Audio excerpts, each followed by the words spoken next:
Yes, guys, it's Suki and Matt Parker for BTS TV, Beyond the Stage, fueled by explosive vape and gold star nutrition. Matt, we have a special guest today, haven't we? Yes, mate. Big episode today. Really big episode. Yeah, Excited for it. Yeah, I can see him waiting. So, look, guys, you're in for a treat. After I had plenty of questions from you guys. So, I know there's a lot of big topics going around, especially with the NPC IFBB, especially with the launch of the Fit Model class. We've got the Arnold Sport Festival, that lineup's being announced. A lot of speculation about who'll be over at the Olympia. We've got people coming back who didn't compete in 2023, come in 2024. But, for myself, I know we've got a few things we want to speak to Steve about. So let me just bring him in because I can see him in the background. Steve, how are you? Can you hear me? Hi. Good. How are you guys? Very great. good, Thanks. Thank you very much for taking the time to come on, mate. We're looking forward to this. Suki put a story up saying that you're coming on the channel, and we had a few questions coming through. So I hope you're ready. I'm ready. Well, look, let's do the intro first. So, look, we know anyone who follows bodybuilding, wherever you compete, whatever level, you know who Steve Weinberger is. He's one of the most influential names in bodybuilding, being the head judge at the Olympia. Decades of experience, but of course, co-owner of the Ben Francis Powerhouse Gym in New York. Look, guys, I'm buzzing for this one because since we can launch a channel, of course, the page has exploded over the last 2 months. We've hit the 50 million views in the last 2.5 months, which is incredible. And it shows the direction we're doing and what we're doing is right. And the big focus for me is always to provide plenty of content education for the UK bodybuilding community. And of course, now we are focusing on the international scene. I know I'm going to be on the road quite a bit next year at Pro Qualifiers. So we thought we had plenty of questions from the UK community. I think no better place than starting with some of the questions we got for you, Steve. So, Matt, I'm going to let you start with the first couple of questions. I know you had some sent over to yourself, but I'll just jump in. I'll jump in after you. Yeah, for sure, man. So, Steve, apologies in advance. A lot of my audience is men's physique and classics. So a lot of it's really sort of tailored towards that. But yeah, let's just get stuck straight into it. So first of all, this was quite an interesting question, actually. I think a lot of people will be interested in this. And there's a lot of topic for debate in this at the moment. So it'd be great to hear from you to kind of get this finalized straight away. And that's about transitions with men's physique posing. So you'll see it on Instagram a lot at the moment. People doing really over-the-top transitions. I don't know if you've seen any of it. I've seen it. Yes, I've seen it plenty of times. So bad. Some of it's like they're doing Dragon Ball Z moves. Some of them they're pretending to get swords out their back. Right. Honestly, I think it's a waste of time. We're there to judge the front of your physique and the back of your physique. If you want to do a little movement with your arms or some sort of classy kind of move, I'm all for that. But wasting time on stage, you're taking away from the judges assessing your physique, so you're hurting yourself. You should get into that pose, both front and back, as soon as possible so we could judge you. I think Sandy was on a podcast the other day, and she said a very similar thing. And she actually said it'd be interesting to hear your thoughts on this too, elaborating it a little bit further, is on the individual routine when they first come out. She says, exactly the same as you, hit the front and hit the back, because the longer you're on stage for, the more they'll start to see flaws with your physique. Is that kind of your thoughts too? Absolutely. But also, if you're good, you want to show yourself. It works both ways. You know, if you don't look good and you want to mess around and get out, you shouldn't have been there anyway. I mean, you want to show the best of your ability all the time. You want to always be on your A game. Yeah. Cool. Okay, guys, there you have it. So front and back shot is the most important thing.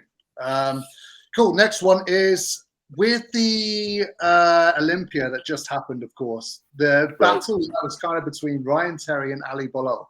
Someone asked here, in your opinion, Steve, was it close or was it an easy win? It was very, very close. Honestly, it was almost a coin toss. I think when Ryan turned around, his back gave him a little bit of an edge. From the front, honestly, Ali looked excellent and Ryan looked excellent. They both look good from the back.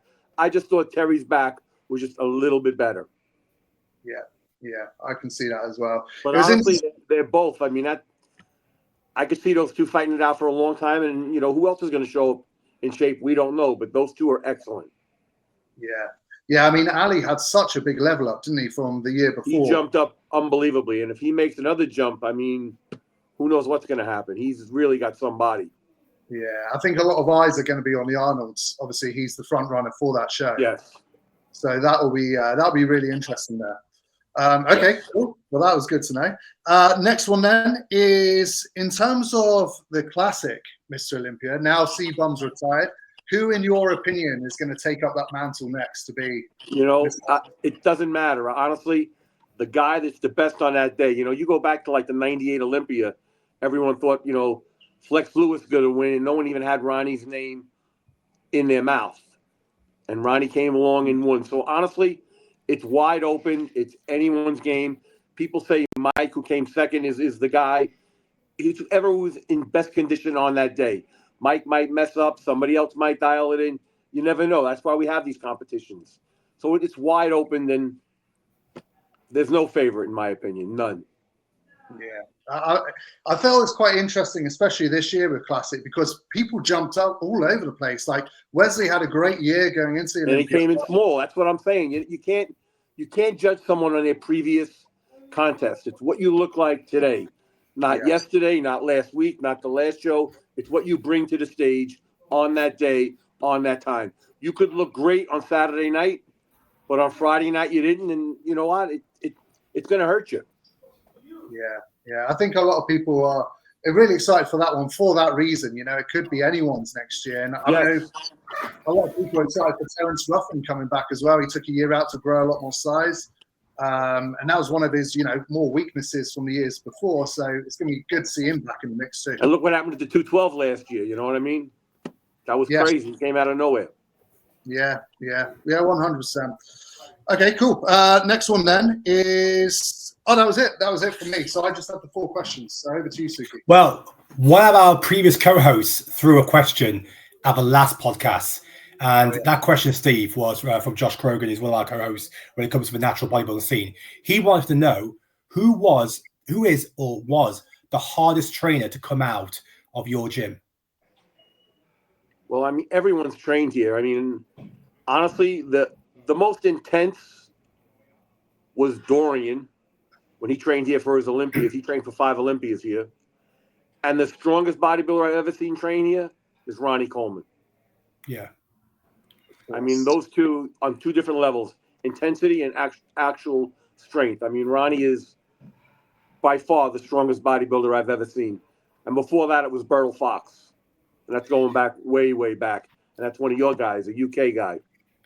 Yeah, man. Well, look, I tell you what, one of the first guys I followed was another chap that came out of your gym. And that was good old Diesel, Guam Morel. And I was just following his content, all the lifts he was doing, basically my training around the videos I was seeing. Of course, he was doing all his training at your neck of the woods. So, yeah, man. Look, I'm going to go straight to my questions. I've got some interesting ones. I'm really keen to hear your thoughts on these. This is an interesting one. This is about you, Steve. What is the most enjoyable part and least enjoyable part of being a judge?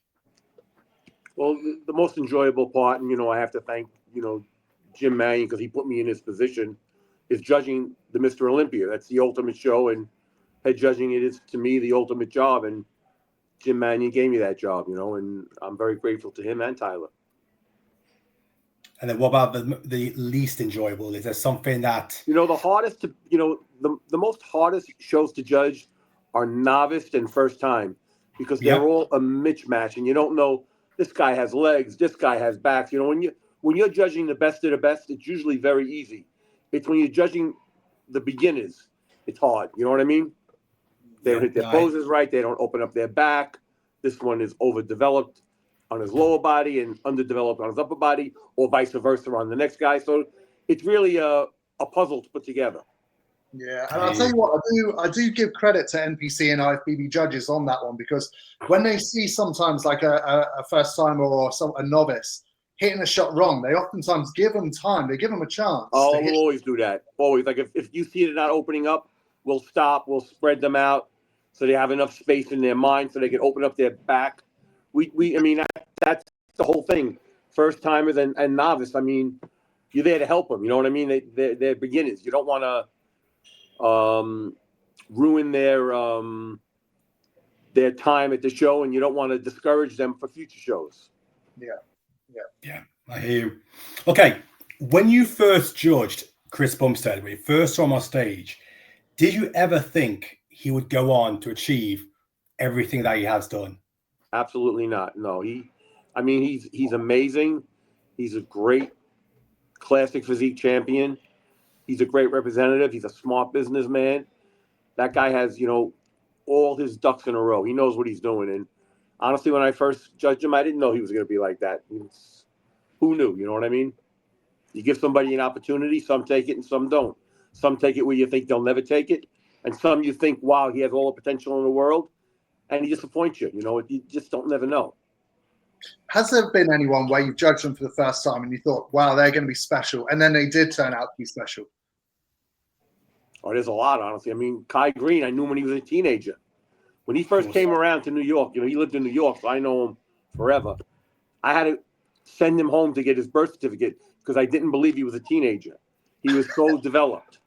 He was unbelievable. When I first saw him, I thought, wow. I bet he would be the biggest name and the one that really proved himself to be right. Yeah, that's fair. Talk about 2025 then. Now, this question is, who do you think could be the breakout star in 2025? Now, that's very singular. Look for one name. So I'm happy to hear maybe 3 names that you feel could be a breakout star going into next year.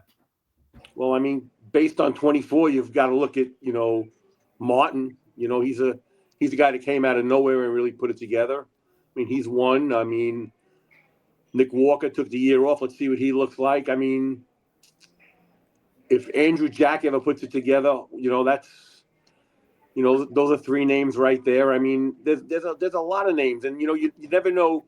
Like I hate to keep bringing up Ronnie, but Ronnie used to come 15th and 14th place. Yeah. And all of a sudden he was unstoppable. So you don't know the guys on the bottom that are busting their butt right now that next year are going to shock us. It could, you can't. That's why you got to judge everyone. You and I have no idea what's going to happen on that day, and that's what makes it exciting. Yeah, and I think that's a really good point, because so many people think, they placed there because of their name or the momentum. Absolutely not. Yeah, a lot of people talk about momentum as well going into seasons, but it doesn't matter. Like, you're judging who's on the stage at that time. And your condition and your shape and your size right then and there. Doesn't matter what you did a month ago or what you did a year ago or anything. It just doesn't matter. Look, the perfect example was Ronnie Coleman when he lost to Jay Cutler. No one thought that was going to happen. Yep. Yeah, no, definitely. Okay. NPC IFBB, it's worldwide, it's global, it's always growing. Do you think the Olympia will ever go to different countries? It used to a while ago, in the 80s. Yeah. It was in Sweden. It was all over. It was in England when Chris Dickinson won. I mean, that's up to Jake and Jim Mannion and Tyler. That's a decision that's out of my hands. That's really between them and Dan.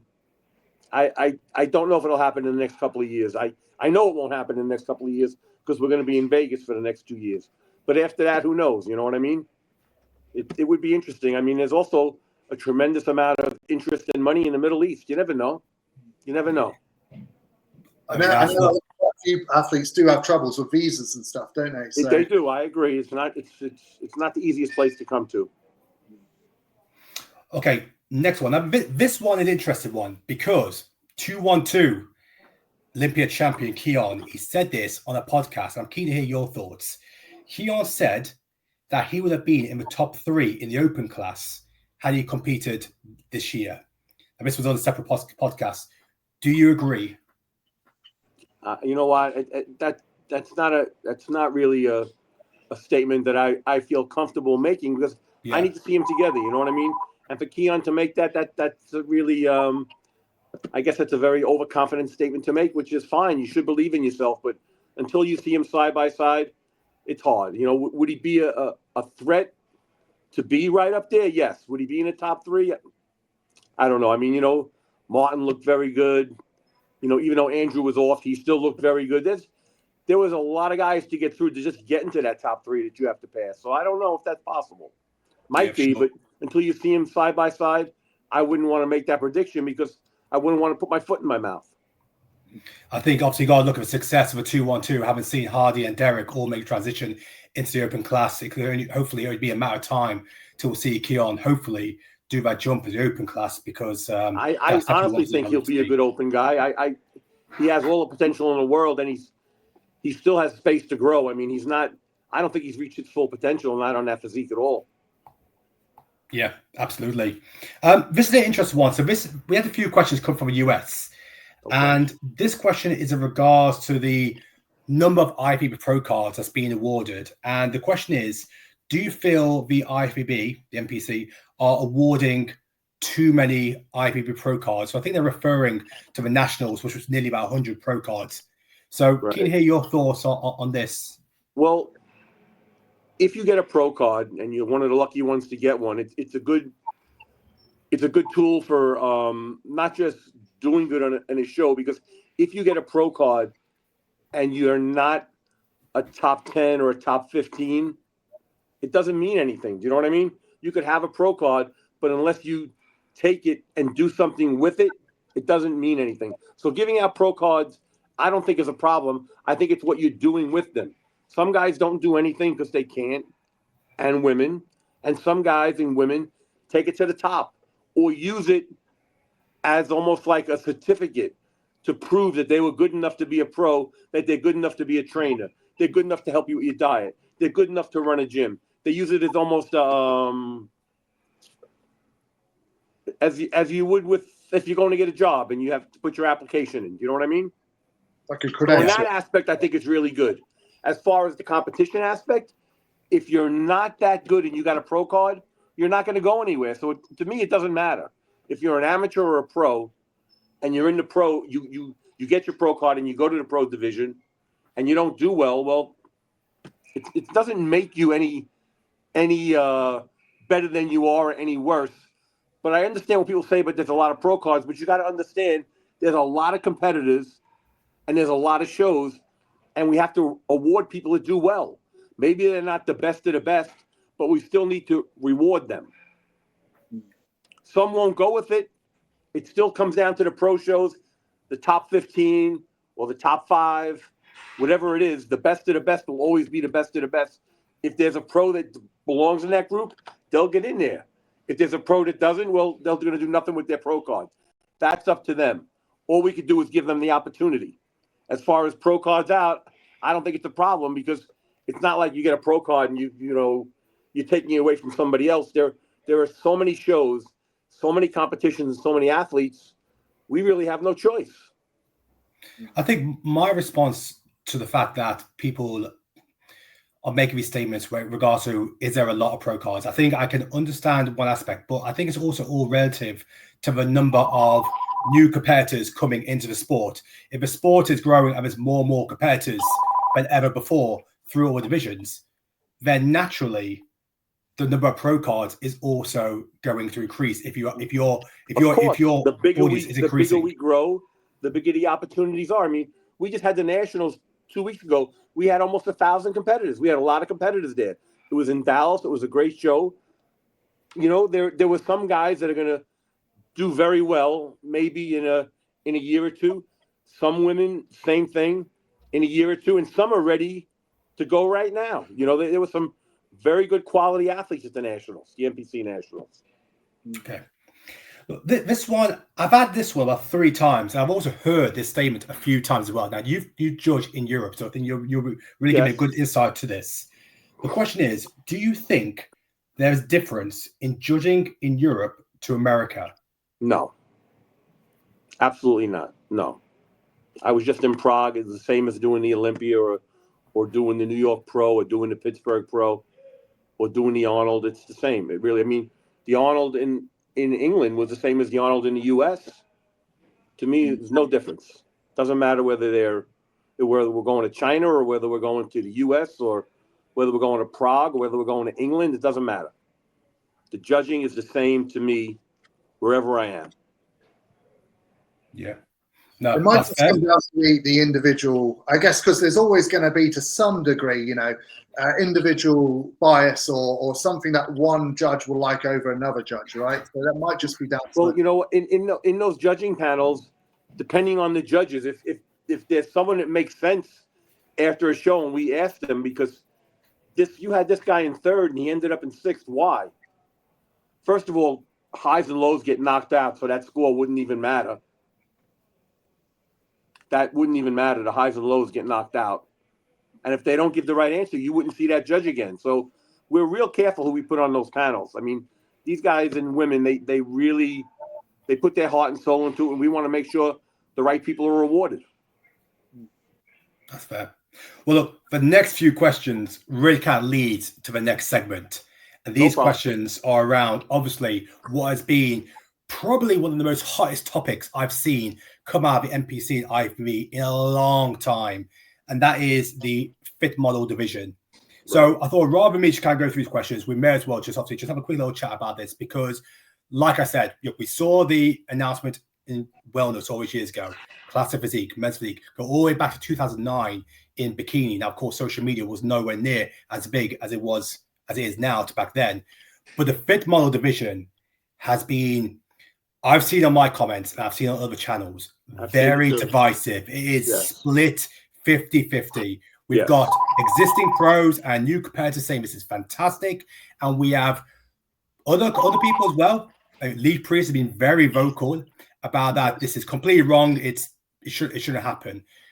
Do you feel that this response is justified for the launch of this new category, which will take place next year?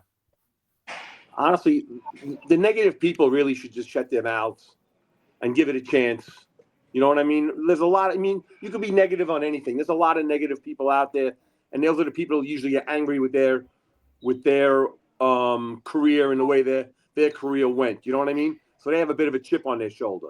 There's a lot of people like that. Not everyone, but there are a lot of people like that. This division is an excellent division, in my opinion. Tyler is a smart guy. He's got Jim, who is the ultimate smart guy behind him. Nothing is done without being very well thought out in the IFBB and the NPC. They just don't take an idea and say, you know what? We're going to start this division, and we'll see how it goes. This division, as we just said before, is a need, in my opinion, because there are so many athletes. And if you go to a lot of these shows, there are a lot of women that don't want to look like a bikini athlete. They just want to look like a beach woman. And there's a lot of them that want to compete. And why not give them an opportunity? Why not open the doors and let them compete in our federation rather than try to find somewhere else to go? We have the best federation. We have the best judges. We're the best organized. So why not do it? Why not give them an opportunity? Some of them will take it, develop, and go to bikini and maybe even figure. And some of them will just stay in that division and maybe be a star in that division. Who knows? It's all going to depend on how many women show up. And I think there's a lot of interest in it. So I think we're going to see a lot of women. And time is going to tell. But to be negative right off the bat doesn't help anyone. I mean, we're trying to make the sport as viable as possible for every individual that wants to compete. And there are women out there that don't want to be as developed as a bikini athlete. And yes, I know they're also bringing up the fact that we want to look at maybe Ashley Coldwater and this year, and why didn't we stop the judging then? But everything grows. What if it was the way it was back then Arnold will win the Olympia today, and he's not going to. Everything grows and everything gets better with time, and so do the athletes. If they get too muscular in bikini, they have to move to figure. If they get too big in bikini, they have to move to another figure, or they're going to get marked down. So I mean, it's not like we're letting them out of control. We know what we're doing. And there are some women that come in too big and too hard, and then they don't do well. Look, you just pulled up a point, and it would be fair if I didn't bring this up. You did allude back to the if some competitors are too big, they'll just move to division. On the I can see on both sides. On a business perspective, with the brand wanting to go mainstream, we look at like after CrossFit. Well, we want to also invite mainstream. We don't want to go mainstream. We're a bodybuilding federation with bodybuilding and all the other divisions behind it. It's not like we're trying to go mainstream, but we're trying to open the doors for mainstream because honestly, not only is it a huge market, there are many people that want to compete that feel like I can't look like that, but I'd love to get on stage, and we're trying to give them an opportunity. Yeah, that's it. So look, even Dan Solomon mentioned it in the most recent interview that they also want to go, still stick with the bodybuilding roots, but also try and access that mainstream audience to bring in, new sponsors, new eyeballs to allow the business to grow. 100%. Which obviously, when they brought Bikini in 2009, that did the same. Well, men's physique after that, absolutely, classic physique, so on. But you did mention about the fact that, on the judging aspect, a lot of feedback has been around the fact that the bikini division has evolved so much. We've seen. I dropped a picture of I think it was Jessica, who in 2009 won the nationals NPC versus Laura versus Ashley Cole Watson in 2015, and then Laura Lee in 2021. A lot of feedback has been around the fact that does rather than bringing in a new division, shouldn't the judging be looked into on the criteria for the bikini if bikini has evolved so much? That's a very good question, and I will answer it. We still, with the bikini division did develop, but it didn't overdevelop. If you look at our winner, of the Olympia this year. Last year, she was a little too big. This year, she brought it down, and she looked better. And I don't think any woman is going to be bigger or more muscular than Laura Lee. That would be like the ultimate. You know what I'm saying? So you've got a whole bunch of women that fit into that category. So you don't want to drop it because it's not fair to them because they spent their whole career developing, and they brought the shape and the quality of muscle to where it is. To me, it's right where it should be. It's not overdeveloped or underdeveloped, but it is developed. But there are women that don't want to be developed as much as that. And why not give them a division? Why should we mess with the division that works very well when there are women that want to compete that don't want to look like that still look very good? Why not give them their own division and tell them, there you go, instead of, no, you have to look like Laura Lee or you have to look like so-and-so. No, if you don't want to have that much muscle, we'll give you a division, and I'm sure it's going to work. Of course, we won't know until we do it, but I think it's a great idea. I think Tyler hit it, and I think, like I said, Tyler's been brought up by Jim, and Jim has been doing this for 50 years. Sorry, I'll let you go back. I'll let you jump in back in a moment. But I compare the fit model division to something like, for example, High Rocks. High Rocks was brought in after CrossFit. CrossFit being elite, of course, there's certain things that those in High Rocks can't do because the High Rocks was very much that attainable training that anybody could do, and through the right training, anyone could do a High Rocks. My thought process here is I think the fit model division will be huge. It will be bigger than bikini because the look you've got put forward for 2015. But my fear, I'm keen to hear your thoughts here, isn't there the potential that this could water down the bikini division? So those competitors who may not make the top three, we all know everybody competes, and sometimes their ego gets hurt if they don't make a top three or top five. So then they'll be using maybe the reason, maybe I'm just belong in the fit model division. So is there a risk we might just see a lot of competitors? I could see a couple of women trying that, but I could see a couple of women trying that, but not a lot because they've already developed. So what are they going to do? Strip down the muscle to the physique that they like, that they built, and lose all that muscle, and then go into the fit model? Do you know what I mean? It's just I don't see it. Maybe with a couple of women that are not that developed, that are in the bikini division, that think, oh, you know what? I'm not that developed to compete with the bikini women, but I can compete with fit model. Because we have so many athletes. We have so many bikini athletes. I don't think it's going to water it down. I really don't. I think there's enough athletes where we'll be able to feed it and not hurt anyone. Well, Matt, you're a very popular coach in the UK, and you go to a lot of NPC shows organized by Two Bros in the UK. So you obviously seen how popular the bikini division is here. And I can imagine in your eyes, you can also see that the fit model division is more likely going to see that same positive impact that bikini had all those years ago. I was going to say, just elaborating on your point, Suki, I think it's going to be more popular for sure. We have a couple of other bodybuilding federations here in the UK, and they do first-time shows, and they are always sold out. And I feel like it's because it's a lot of entry-level people coming to those shows. And now that you've released this this category division, I think it is going to be extremely popular. So that leads me on to my question, because at the start of this, you said that one of the toughest things for you to do as a judge is to judge the entry-level shows. Right. Now you've been kind of given this new criteria, which is kind of based on Ashley back in the day, and not a lot more information on it. So I'm interested to know your thoughts on, do you think it's going to be easy for Tyler and the IFBB NTC to standardize the judging of this straight out the gate? Because obviously it's being launched straight away next year.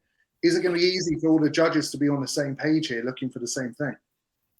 I think so. The judges we have are very good and very competent. We have judges all over the world that are very competent, and I think that they'll follow the rules and they'll follow what we're looking for, and I don't think it'll be a problem. I really don't. I mean, letters will go out, and Tyler and Jim are always available to talk to. So if anyone has a question before the show, they'll be able to talk to them. And I think it's going to be a smooth operation, and really it's going to be excellent. I look forward to it. I think it's going to be great. Also, not only as a judge, but as a promoter too. I think it's going to be great. Yeah, I think as a promoter, I think they're going to really, really enjoy it and benefit from it. But that does bring me on to my next question, which is, I don't want to seem negative about the division, because I think in some ways it is very, very good as well. But the time aspect, a lot of people worried about the time aspect of shows already running quite long. And if this is going to be as popular as we think it's going to be, what's your thoughts on that? Well, you know what? It depends. We have to see what it's going to be. But I mean, there's a lot of things we could do. We could cut it down to the top 15. We can cut it down, depending on how big the show is, to the top 20. I don't think there's going to be more than 20 in a class to begin with, but you really don't know. I mean, if a show is large and it is run correctly with a really good MC and a really good backstage crew, you could get through a lot of competitors in a day. You can. And if worse comes to worse, which I don't think it would, we could always run a 2-day event, but I don't think that's going to be necessary. You need a really good MC. And when I say a good MC, I don't mean someone that sits up there and tells jokes and entertains the crowd as far as they're a comedian. Because to me, the job as an MC is to keep the show running as smoothly and as quickly as possible while giving everybody time to pose and the audience time to see. Not the lollygagging, well, what'd you think of that? You know what I mean? Bang, the next one, give him his time. Bang, the next one, give her a time. And keep it moving. And you need a really good MC and really good expediters for that. Yeah. Okay. So basically it could cause some promoters to just get more efficient at running shows. That's what I think, honestly. Yes. Yeah. I do think it's like with COVID. Everyone thought we were going to be done with COVID. What did we do? We had 4 sessions in one day to make it go quicker. So when there's a problem, we always come up with an answer. Yeah. And if there's a problem, we'll come up with an answer. I do think it'll be interesting later down the line, like the more the sport develops, I'm sure there'll probably be more divisions in the future. Will we get to a point where even like regional shows have to split their shows up in terms of what divisions they're putting on in that day, much like pro shows do, they only do certain pro shows. Maybe some regionals will only do that in the future. Yes, we could definitely do something like that. There'll be 4 divisions at this show and 4 divisions at that show. There's a lot of ways to handle that. That's a very good problem to have, having too many competitors. Believe me, we wish that happens. Tyler wishes it. Jim wishes it. Believe me, our fingers are crossed for that. We want as many competitors as possible. We want that problem. Talk about too many competitors. We all agree that the fit model division is going to boom. There's no doubt about it. You only got to look at the data that we've seen from the bikini division when that launched and where it is now. But look, we're saying that it's an entry level for the women, for on the bikini side, the fit model division. That can only mean, and surely one day there's going to be something similar to the men's side. Now, we did see, obviously, I agree. Men's Physique took a couple of years. It's being worked on right now. Tyler and Jim are on. Believe me, they're not letting anything slip. They're on it. Interesting. When do you think something like that could launch? Are you going to use data first of what we see in the fit model to then use that? I would hope 26. 2026. But I don't know. It's not my call and it's not my decision. That's what I personally would hope. I don't know. Tyler and Jim will make that call. I think, again, that would be really popular because if you look at the guys that were in the first ever men's physique Mr. Olympia, you know, a lot of, no disrespect to any of them, but a lot of those guys would look normal. They wouldn't place in the top 15. No. So it's developed a lot. And what's interesting in that is there is definitely, in my opinion, move for that in the men's division, just like in the women's. What was really interesting is obviously recently you've introduced the weight caps for men's physique as well, which does make it a lot easier for you guys to sort of like judge the division. Because if you're too heavy, if you're too big, then bumped up to classic. Go to classic. Bye-bye. Yeah, exactly that. So it's interesting. That's what it was. There's a division for every physique. And soon it'll be the beginning for the men also.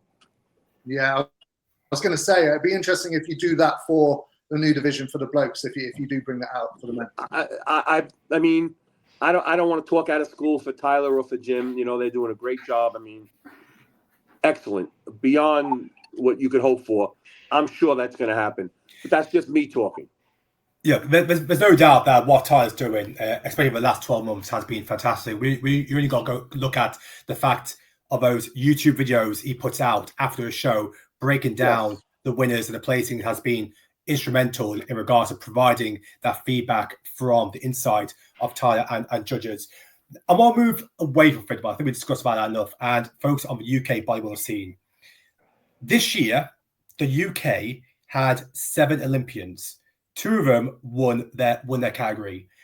At the moment, going into 2025, the UK and Ireland has 8 Olympians already, 8 athletes already qualified for Olympia.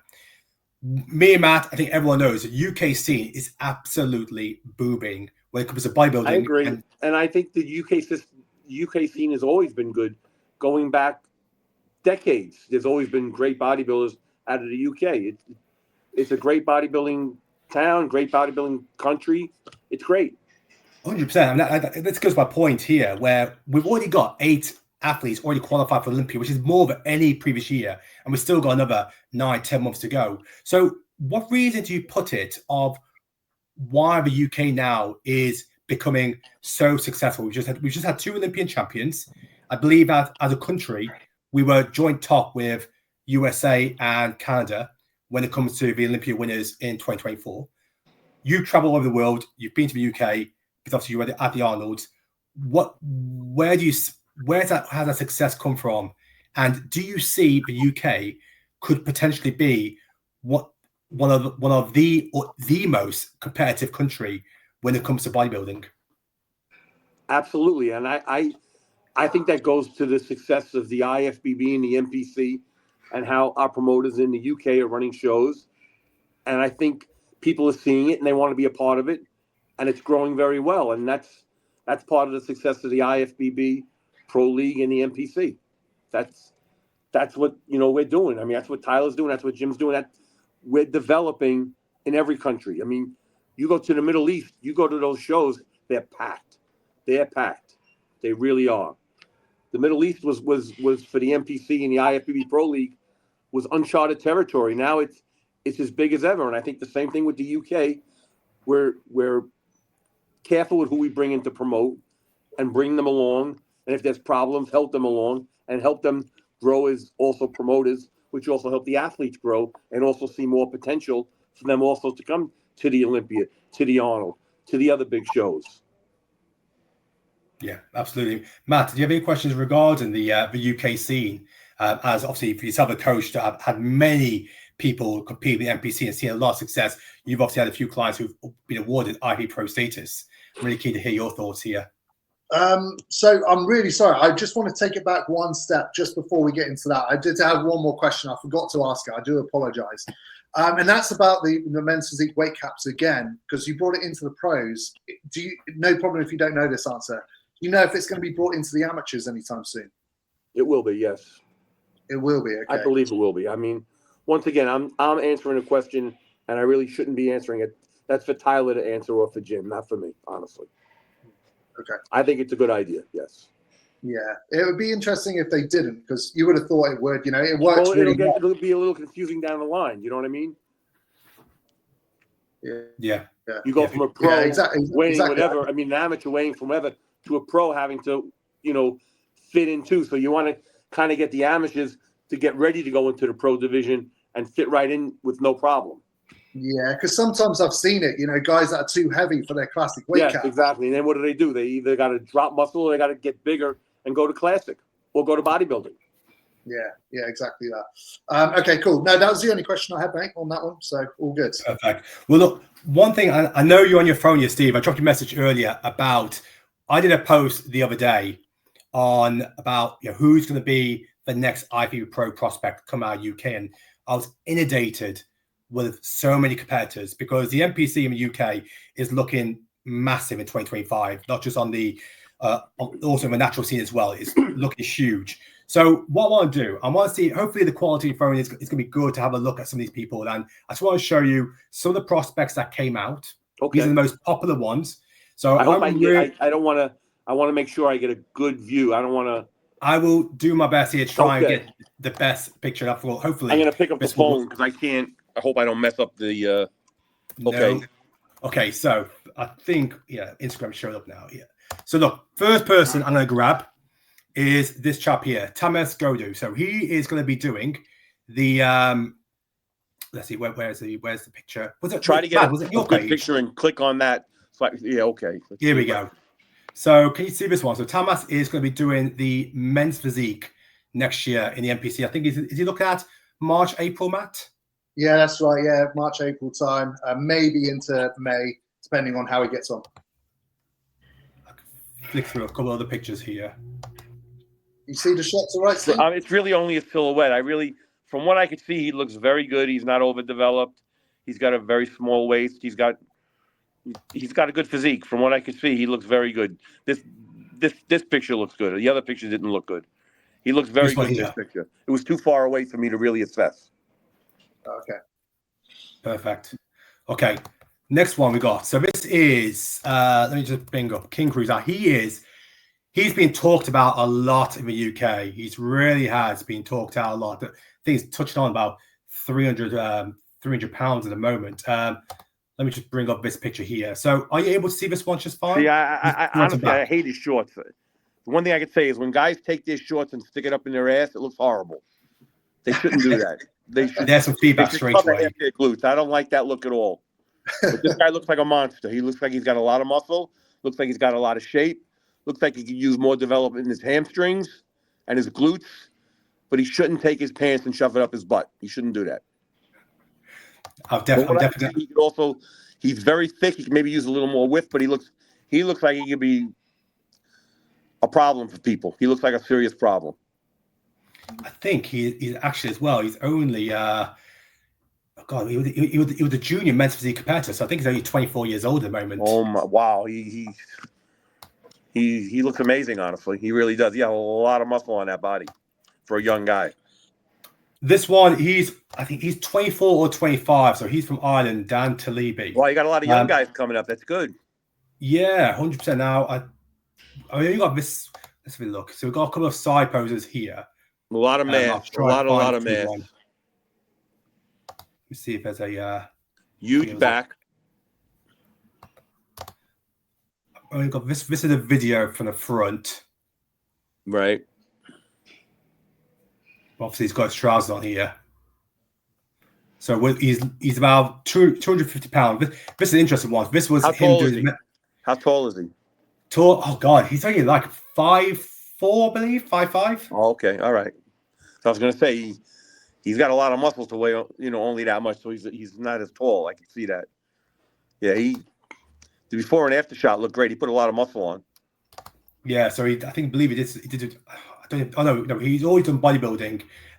Last year was his first year in competing.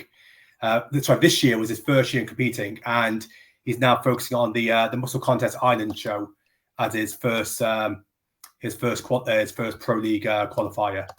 Okay. But yeah, let me just. He's got a bright future, honestly.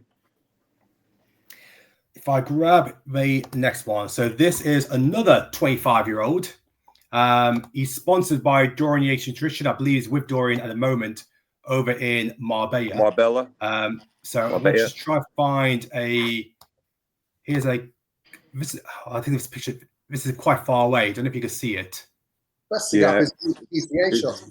It's very hard to see. I mean, I could see a silhouette of good shape, but I really can't see. Let me try and find. In fact, I'll try and find the. He recently here we competed. go. Yeah, there's a recent one. Oh, this is a good shot. This is a good shot. He honestly, he looks excellent. What class is he in? So this is a bodybuilding with a different federation, but he's going to go. He wants to focus on the 212. So he's an amateur at the moment with the NPC. Okay, so what is he, a lightweight, a middleweight? So he weighs under 212 pounds. So he'd be maybe he'd be a light heavyweight, or maybe a light heavyweight. I don't know if this video is better for you. It is better, honestly. He's very good. I mean, he could use more legs. His back is excellent. Remember, I'm not seeing the best. Of course. In my opinion, his upper body is a little better than his lower body right now, and I'm sure they'll fix that. You can see right here where his hamstrings kind of don't really come out that much. Perfect. Okay, I'm sure Kyle would definitely take that and work that lower back a little more too. Excellent though. You haven't showed me one guy that's a disappointment. They all look like they could be stars. Oh no, not this video. Let me just find the video for this person. So this person is Elliot Robertson. So he is a classic competitor. Okay. This is his signature front shot. I'm going to try and find a video. We should have a video. He always does post a posing routine fairly recently somewhere. What about that bottom shot to the right where he's extended? He's about to come out now. Can you see this video? Okay. Is this any good? It's kind of far away, but let me see it. Should be coming forward. Okay. He needs more sweep on his front thigh. He has beautiful shape, small waist, good shoulders, good chest. I'd like to see more sweep on his thigh. See how his thighs on the side kind of go straight up and down? Yeah. Like to see more sweep there. Nice. Very good feedback, Elliot. If you're watching this, just more quad sweep. We'll go to this chap here, Fildo. Now, Fildo he didn't compete this year, but last year he absolutely killed it with a different federation, and now he's focusing on the NPC. He's really wants to try and achieve his pro card. And what division is he? I'm sorry. This is men's physique. So he should be going forward here. You should be able to see this a bit better.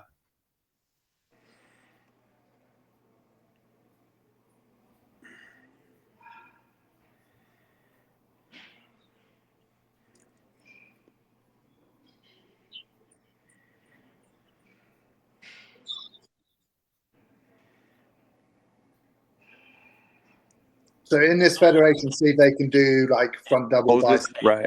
Okay. Honestly, it was hard to see.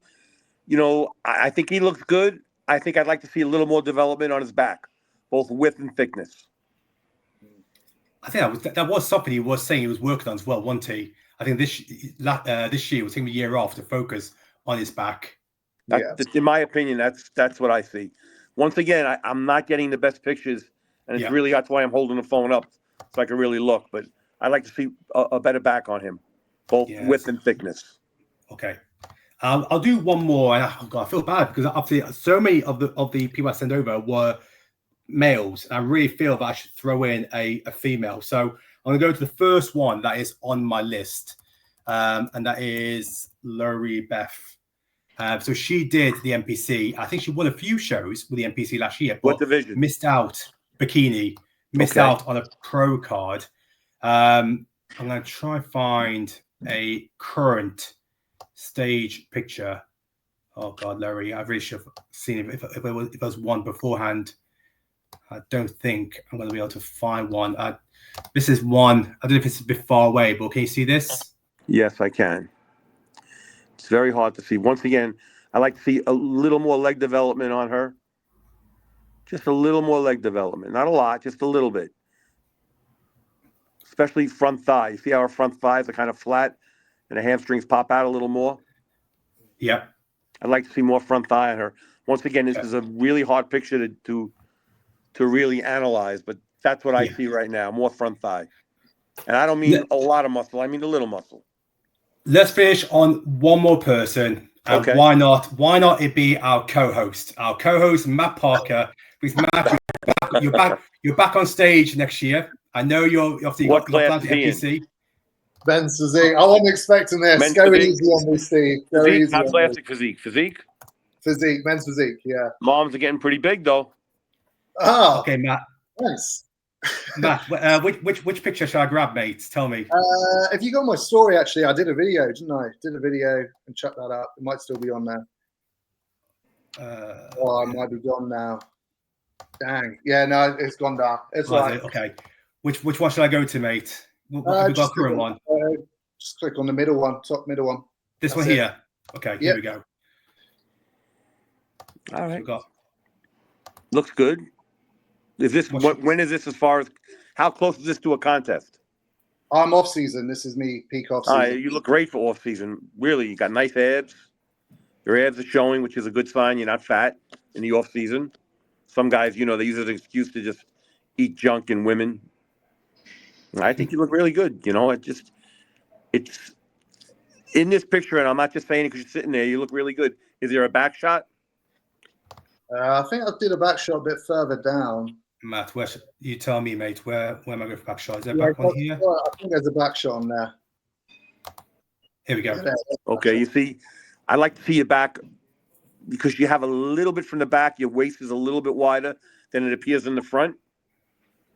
I'd like to see a little more width and a little more thickness in your back. I think your front's good to go. I just think I like to see a little more development in your back. Those lower traps to pop a little bit. Yep. And the rhomboids too, just a little bit. You know what I mean? It could also be this is off season, in condition, and this is a bad picture. You might look perfect. You're showing me a picture of you in the off season, so of course your waist is going to be bigger, and you're not going to be as sharp as you would be as a contest. So it's really not fair for me to say that. I'm going by this picture.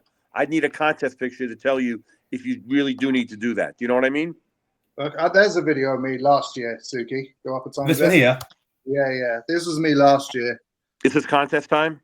Yeah, this was 1 week before show. Okay.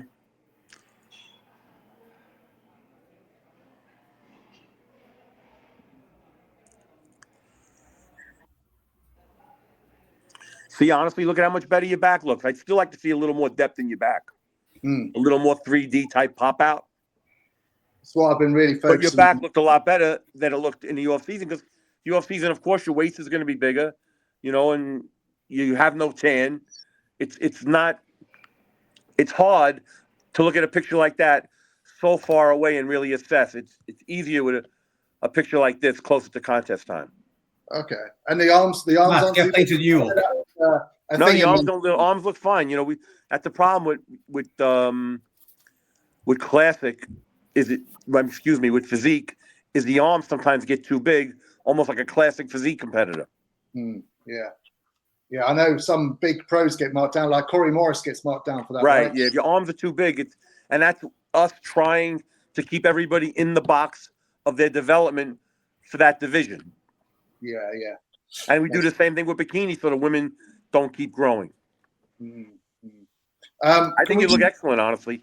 A little more depth, just a little bit, a little more like maybe deadlifts off the rack, bent over rows, squeezing with the dumbbells, or even with a barbell. Yeah. He's off to train back now. Go on, mate. I am. Go to back now. Go, Jim. You look great, though, honestly. Thank you. Well, yeah, hopefully my season goes well then. Suki, we could do one more. We didn't do whatever Anya. you want, no problem. Go on, Matt. No problem. Who is it? Anya. That's you, isn't it? Anya. Yeah. She's so close. It'd be Anya. good for Steve to give some feedback on Anya. Steve, you may have judged her already. I don't know, but she's basically been running the gauntlet this year, done loads of shows, come so close to a pro card many, many times. She recently competed last weekend, I think it was, and was second in the overall. So it'd be good for you to give some feedback on her. Okay. From the side, she looks excellent.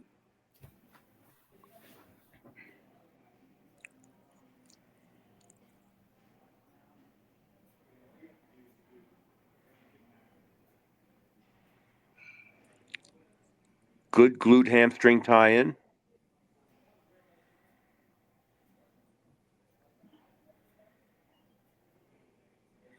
If anything, she looks just like she's a little flat, and I don't want to say stringy.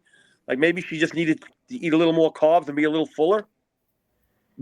Once again, I'm looking at a picture far away, but a little more fullness. Maybe, give her a little bit of oatmeal or something. Feed her some carbs. She looks a little skinny there, especially in the front thigh and the arms. Just a little more fullness. Do you know what I mean? Yeah. Well, I mean, like I said, she's got so close so many times. So there you go, Anya. A little bit more oatmeal, and you'll get it. Yeah, she looks like she has great shape, and she looks excellent. She looks like she's raw material. This was the more recent one from the William Bonac show in Holland, but it's quite far away, so you might find it difficult to see this one.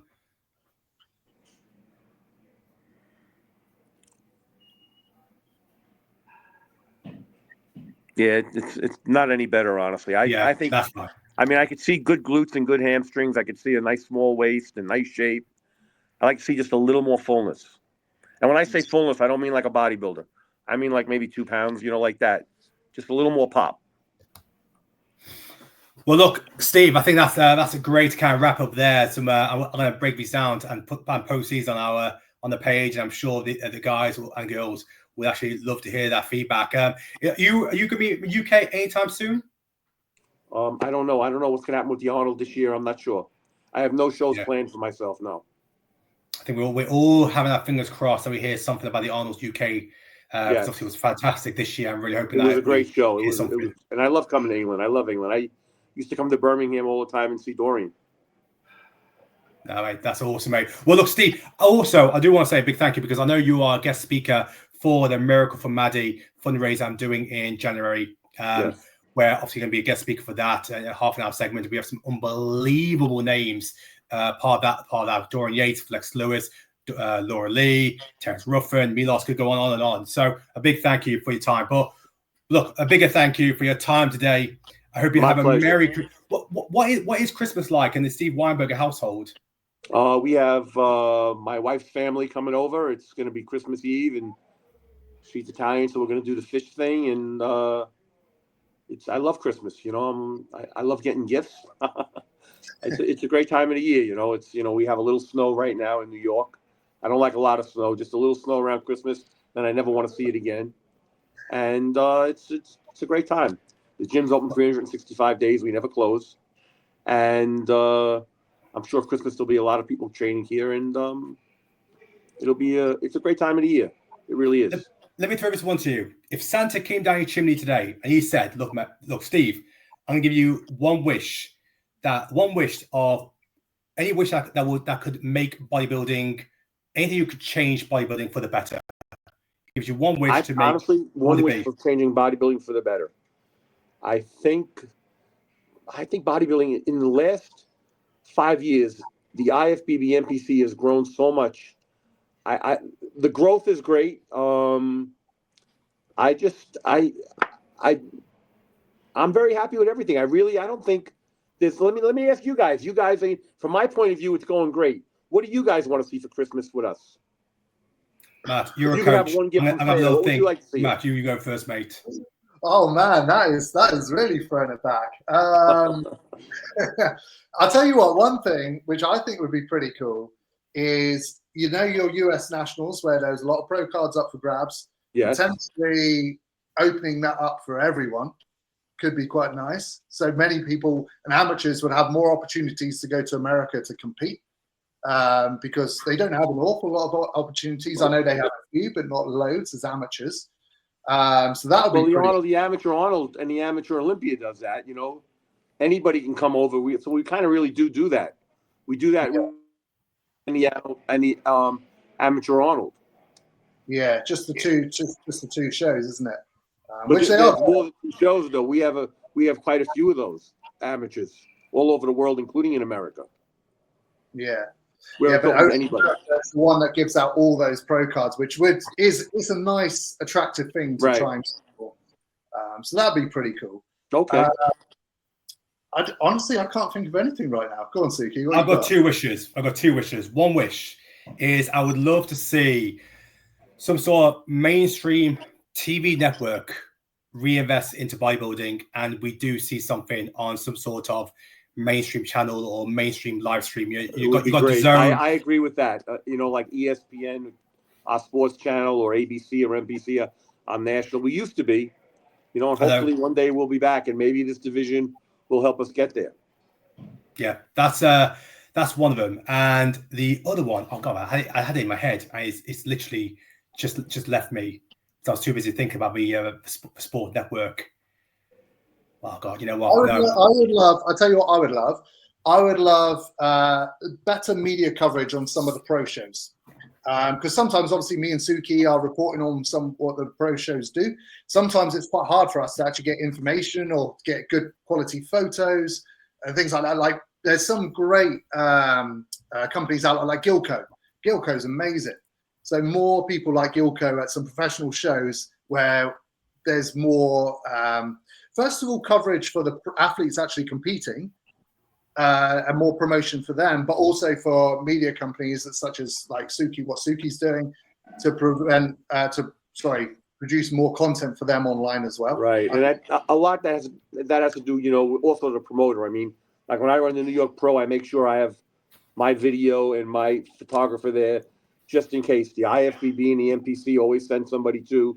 But if it's in a weird place where maybe they don't have a photographer or a videographer to go there, that the promoter could send someone and send us the footage that we could put up on MPC News Online where you could see it all. Yeah. So some promoters in some of these faraway countries, that like in India or wherever, need to send that stuff in. I thought the other one. The other one for me was the Olympia prize money. If there was one wish I could have, is that I just feel that the gap between what the open guys get to then class of physique, men's physique, bikini is so big. I would love to see that just narrow down, and maybe the prize money for those other divisions to get closer. I know we'll never surpass open. It may never even get to 25-50% of what the open winner's getting. But was it this year? How much did the open winner get? The winner got 600. 600, and then classic physique, I believe, was 60 grand. So yes, that's 10%. That's grown a lot from what it was. I mean, you just don't go from 30 grand to 100 grand, 100. It takes time, and you also need the support of the sponsors and also the ticket buyers to make that happen. You know what I mean? So as the sport grows, I'm sure the prize money is going to grow. And this is one of the big. If you look at the history, it has, but like you say, you like to see it closer to the men's. And this is where a lot of my feedback has been in regards to fit model division. Right. I'm hoping that with the fit model division, we all believe it's going to be a popular one. It's going to bring a lot more revenue in, not just spectator tickets, but entry fees, all that. I'm hoping with that influx coming in, and maybe the men's division in 2026, that this will also support that kind of prize money part, and maybe slowly start closing that gap, even if it's just an extra 10%. I believe over time you will see that. You know what I mean? I mean, the New York Pro 2 years ago was 25,000. Last year it was 40. We're going to try to make it 50 for first place. Yeah. It's total prize money for that show is almost $200,000 with all the divisions. I think one thing we've seen as well, Matt, I'm sure you agree, is the pro shows nowadays, their prize money has gone up so much. Pittsburgh, the FIBO Championships is announced. Going to have men for the first time. Yeah. First place is $100,000. Yeah. It's happening. It doesn't happen overnight. It's happening now. If you look at where prize money was and where prize money is going, it's definitely going up. Definitely. Steve, well, let's wrap up there, mate. I really appreciate your time. I'm going to let you go on for your day. I'm going to wish you a Merry Christmas. Thank you so much for your time. Same, and a Happy New Year. And I'll speak to you guys, I guess, next month. Take care of yourself. See ya. Have a great holiday, guys. Bye. You too.